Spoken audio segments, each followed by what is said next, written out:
Terima kasih Anda masih bersama kami di Kompas Pagi, Saudara. Keluarga Peggy Setiawan bakal menghadiri sidang putusan pra-peradilan yang digelar hari ini di Pengadilan Negeri Bandung, Jawa Barat. Kalau perbaikan jawabannya nanti. Ibunda Peggy Setiawan, Kartini, dan adiknya bakal memberi dukungan dengan hadir di ruang sidang. Keluarga berharap hakim bakal memberi putusan yang adil terhadap gugatan Peggy. Dalam gugatan ini, Peggy menilai proses penetapan tersangkanya oleh polisi tak sesuai prosedur dan meminta untuk dinyatakan tak bersalah. Nanti. Ya paling direplik nanti.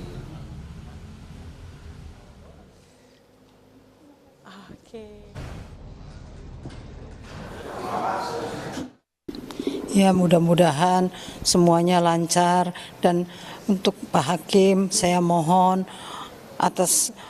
untuk anak saya, membela anak saya karena anak saya tidak bersalah. Saya mohon untuk Pak Hakim, anak saya tidak bersalah, semoga anak saya segera bisa dibebaskan. Kuasa hukum Peggy Setiawan meyakini hakim tunggal pra-peradilan akan membebaskan Peggy Setiawan. Mereka menyebut Polda Jawa Barat melakukan kesalahan besar dan fatal dengan tidak mematuhi undang-undang yang berlaku hingga terjadi salah penetapan tersangka terhadap Peggy Setiawan.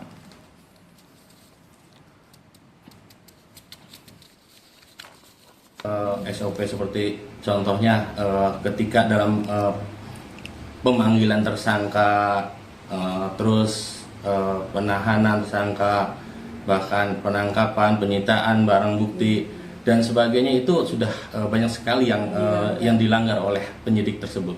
Sangat fatal sebetulnya ini prosedur yang tidak dilakukan oleh pihak penyidik. Saudara, pengacara Peggy Setiawan yakin majelis hakim akan mengabulkan permohonan mereka dalam putusan sidang pra-peradilan hari Senin ini.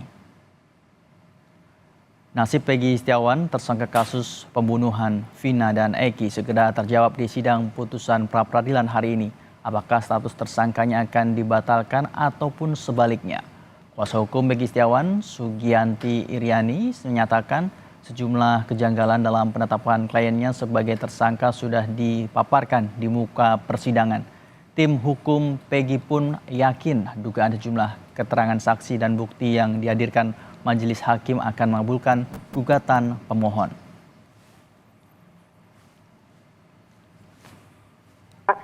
Bukti-bukti itu bukan dilihat dari kuantitas, tapi kualitas bukti itu menunjukkan nggak ada tindak pidana yang dilakukan oleh Peggy Setiawan, seperti itu. Jadi bukan buktinya bentuknya banyak tapi tidak menunjukkan keterkaitan pada tindak pidana. Kita kan sudah tahu dari kejaksaan pun itu berkas dikembalikan dengan P18 dan kemarin itu di tanggal 2 Juli masih P19. Artinya secara material formil itu bukti tidak terpenuhi, seperti itu. Makanya kita yakin bahwa Peggy Setiawan bukanlah pelakunya dan Peggy Setiawan bukanlah Peggy alias Peron yang tertera di dalam DPO tahun 2016. Sementara itu, Saudara, penasihat ahli Kapolri Irjen Purnawirawan Arianto Sutadi menilai jika bukti penangkapan dianggap tidak sah, tapi masih ada kemungkinan penyidik punya bukti yang menunjukkan seseorang sebagai tersangka. Arianto bilang bahwa banyak bukti yang dikumpulkan oleh penyidik untuk menetapkan sebagai tersangka, tidak hanya 2 alat bukti. Ini yang menurutnya akan jadi pertimbangan majelis hakim untuk mengambil keputusan sidang hari ini. Kemudian menangkap nggak pakai surat perintah dan sebagainya, itu kan disangkal. Mungkin itu untuk penangkapannya dianggap tidak sah. Tetapi ada bukti lain yang mendukung sehingga mencapai minimal 2 alat bukti itu untuk menentukan tersangka. Itu masih mungkin terjadi. Makanya ada bukti lain yang akan iya kan, bukti yang dikumpulkan oleh penyidik kan banyak banget itu, Pak, bukan hanya 2.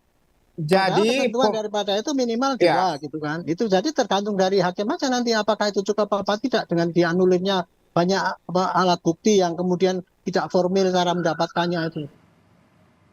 Saudara, hari ini Pengadilan Negeri Kota Bandung akan menggelar sidang putusan pra-peradilan Peggy Setiawan. Untuk mengetahui informasi terkini mengenai sidang pra-peradilan Peggy Setiawan, kita sudah terhubung dengan jurnalis Kompas TV Ninda Destiani. Selamat pagi, Ninda. Ninda, siapa saja nanti yang akan hadir untuk menyaksikan sidang putusan pra-peradilan ini selain kuasa hukum dari Peggy Setiawan sendiri? Iya, selamat pagi Fajri dan juga saudara. Betul, terkait sidang lanjutan gugatan pra-peradilan tersangka Peggy Setiawan dalam kasus pembunuhan Vina dan Eki ini akan digelar kembali pada hari ini di Pengadilan Negeri Bandung dan rencananya pukul 9 pagi nanti ini akan dimulai ya untuk sidangnya. Adapun agendanya hari ini merupakan sidang putusan yang kemudian nanti akan disampaikan oleh pihak Pengadilan Negeri Bandung ataupun hakim ketua yakni yang dipimpin oleh Eman Sulaiman, Fajri dan juga saudara. Nah, terkait sidang gugatan pra-peradilan ini memang ini sudah berjalan cukup alot ya, yang dimana harusnya ini sudah dimulai pada tanggal 24 Juni maksud kami, dimana kemudian ini sempat ditunda oleh pihak Pengadilan Negeri Bandung karena memang pihak termohon yakni pihak Polda Jawa Barat ini sempat tidak menghadiri sidang gugatan pra-peradilan ini dikarenakan memang disampaikan oleh Kabid Humas Polda Jawa Barat sedang ada agenda yang tidak dapat ditinggalkan menurut pihaknya, yang kemudian Pengadilan Negeri Bandung ini memutuskan untuk kemudian dilanjutkan kembali pada tanggal 1 Juli kemarin, sehingga untuk sidang gugatan pra-peradilan Peggy ini berjalan kurang lebih telah sepekan, di mana ini sudah dilakukan pembacaan permohonan dari pihak pemohon yakni pihak kuasa hukum Peggy Setiawan, kemudian juga sudah dilakukan sidang jawaban dari pihak Polda Jawa Barat, lalu ada sidang replik, kemudian juga sidang duplik,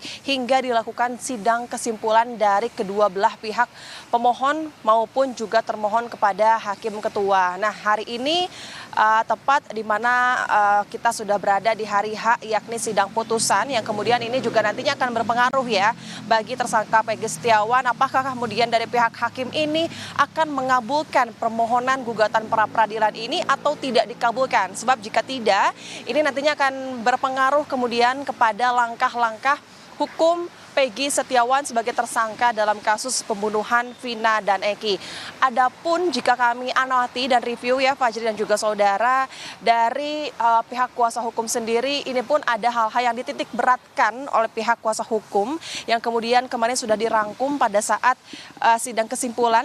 Pihaknya merangkum sebanyak 30 halaman, diantaranya ini adalah memohon kepada pihak pengadilan untuk kemudian dapat menggugurkan Peggy Setiawan sebagai tersangka. Karena menurut pihak kuasa hukum hingga saat ini alat bukti dari Polda Jawa Barat ini dinilai cukup lemah ya Fajri dan juga saudara, yang kemudian juga bahkan pihak kuasa hukum ini menilai adanya error impersona atau salah tangkap terhadap Peggy Setiawan. Sebab diketahui Fajri dan juga saudara bahwa Peggy alias Perong ini dalam ciri-ciri DPO yang dirilis oleh pihak Polda Jawa Barat beralamat di Desa Banjarwangun, Kecamatan Mundu, Kabupaten Cirebon. Sementara untuk Peggy Setiawan ini bertempat tinggal di Dusun I Blok Simaja RT 4 RW 2 Desa Kepompongan Kecamatan Tulung Kabupaten Cirebon Jawa Barat, dan sehingga menurut pihak kuasa hukum penetapan tersangka kepada Peggy Setiawan ini dianggap tidak sah karena adanya kejanggalan dalam prosedur yang dilakukan oleh pihak Polda Jawa Barat. Namun kemudian hal ini sebetulnya telah ditepis oleh pihak Polda Jawa Barat sendiri. Kemarin disampaikan oleh Kabidkum Polda Jawa Barat bahwa penetapan Peggy Setiawan sebagai tersangka ini sudah melakukan berbagai pemeriksaan secara komprehensif dan kemudian juga setelah melibatkan berbagai pihak dari internal kepolisian. Selain itu pihaknya menegaskan bahwa pihak polisi saat ini bahkan sudah memiliki 3 alat bukti yang cukup untuk dapat menetapkan Peggy Setiawan sebagai tersangka. Di antaranya ini merupakan keterangan surat, lalu juga ada keterangan saksi dan juga keterangan ahli. Nah, tentu nanti hari ini Fajri dan juga saudara kita akan pantau kemudian seperti apa sidang putusan berlangsung gitu. Dan kemudian dalam sidang putusan ini Hakim Eman Sulaiman ini telah menegaskan bahwa nantinya keputusan yang akan dikeluarkan ini merupakan hasil yang objektif, yang kemudian tidak ada tekanan dari siapapun, dan tentu harapannya ini adalah yang terbaik untuk seluruh pihak. Tentu ini juga diharapkan besar oleh pihak keluarga Peggy yang rencananya hari ini juga akan datang, yakni pihak orang tua, kemudian juga adik-adik dari Peggy Setiawan akan hadir di Pengadilan Negeri Bandung, dan juga pihak kuasa hukum berharap besar akan terjadinya pengguguran status tersangka terhadap Peggy Setiawan. Nanti kita akan pantau pukul 9 pagi nanti, Fajri. Ya, Ninda Destiani melaporkan langsung dari Pengadilan Negeri Bandung, Jawa Barat. Terima kasih dan selamat bertugas kembali.